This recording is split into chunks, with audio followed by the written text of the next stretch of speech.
Have you ever wondered about the darker side of the papacy, the highest seat in the Catholic Church? Take a moment and let's delve into the intriguing, controversial, and at times, grim history of the Catholic popes. It's a narrative filled with power, politics, and scandal, beginning with Pope Stephen VI, who reigned from 896 to 897. His papacy is infamous for a macabre event known as the Cadaver Synod.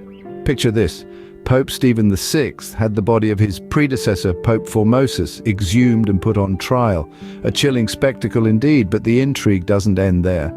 The late 15th century saw the rise of Pope Alexander VI, a figure often considered one of the most controversial popes in history. His reign from 1492 to 1503 was riddled with nepotism, political machinations, and scandal. Pope Alexander VI openly fathered several children, a brazen violation of papal celibacy. His alleged involvement in numerous controversies, including bribery and corruption, further tainted his legacy. These early popes, with their controversial actions and decisions, set the stage for a line of successors that would continue to shake the Catholic Church to its core. They raised questions and sparked debates that still resonate today.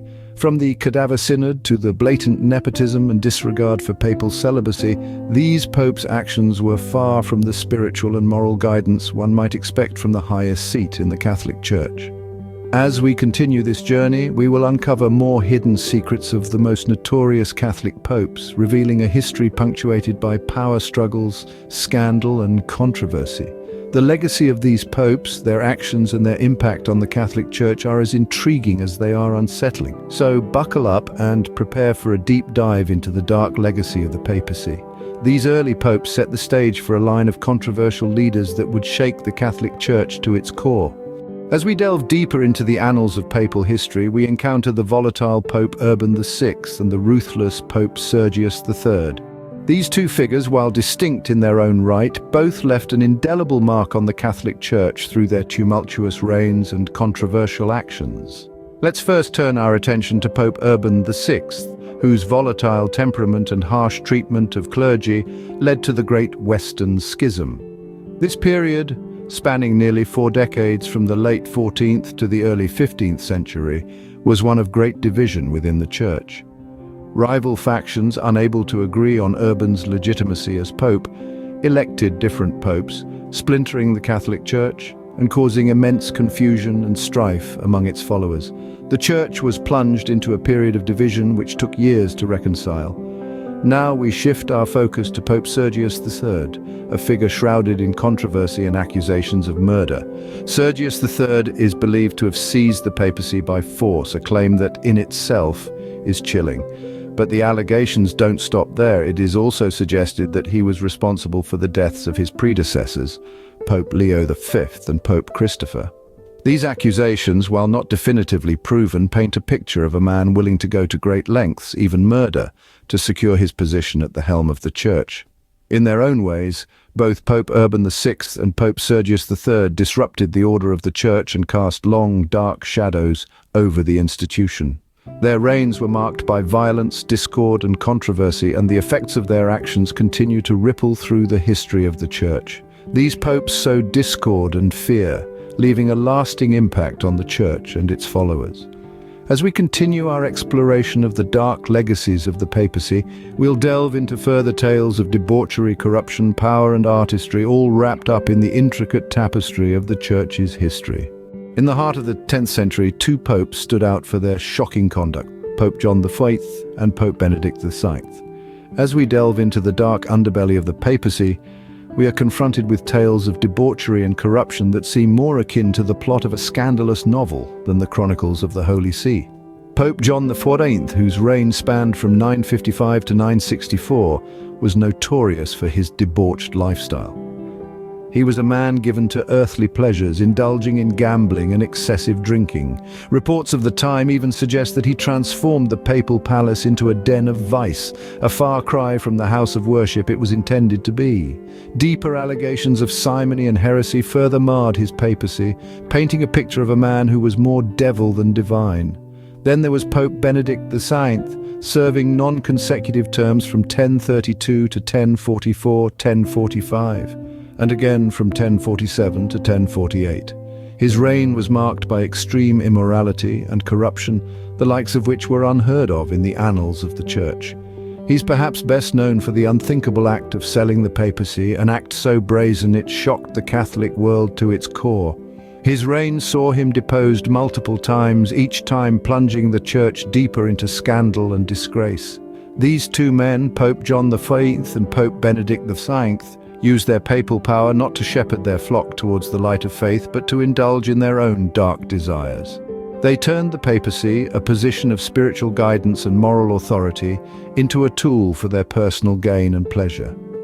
Their reigns marked a low point in the Church's history, pushing the limits of papal power and morality. However, as we shall see, the dark legacy of these infamous popes would not end with them, but continue to cast a long shadow over the centuries that followed.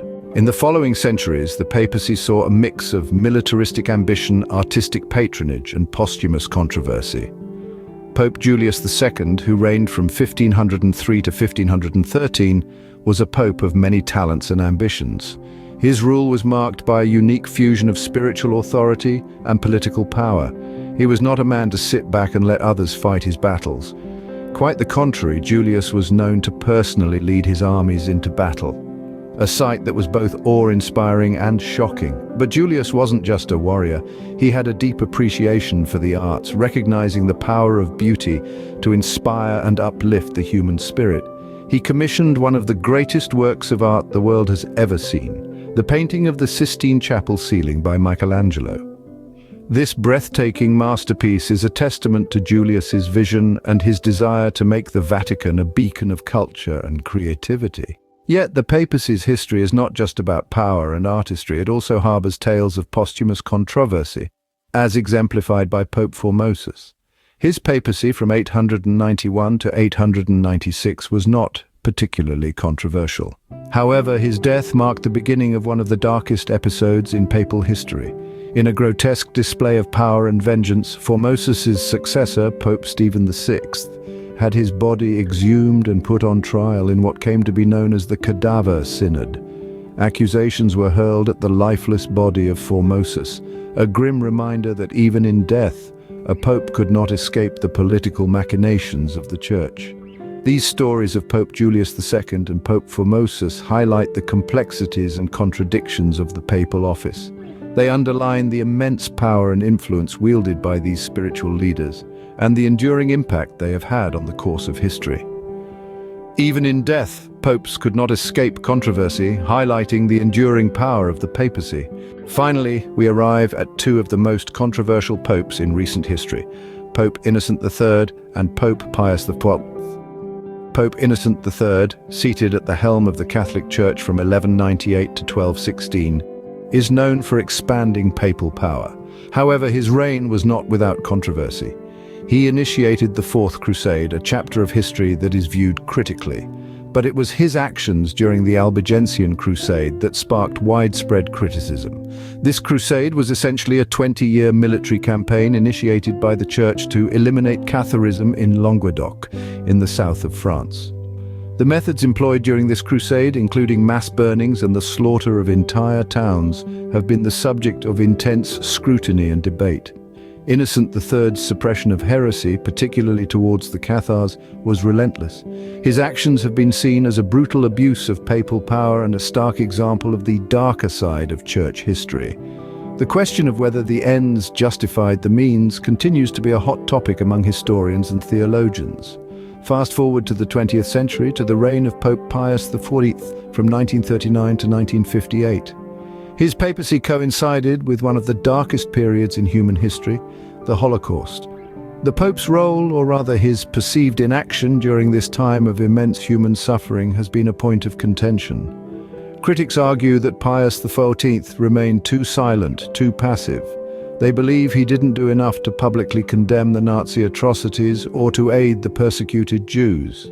However, defenders of Pius XIV argue that he worked behind the scenes, using diplomacy and quiet negotiation to help as many people as possible. They claim that a public condemnation would have resulted in harsher treatment of Catholics in Nazi-occupied territories and might have led to an escalation of violence.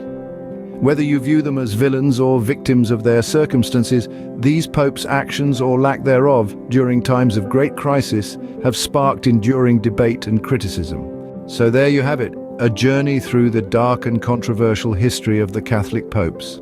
From Pope Stephen VI's Cadaver Synod to Pope Pius XIV's perceived silence during the Holocaust, we've explored the intricacies and controversies that have marked the papacy over centuries.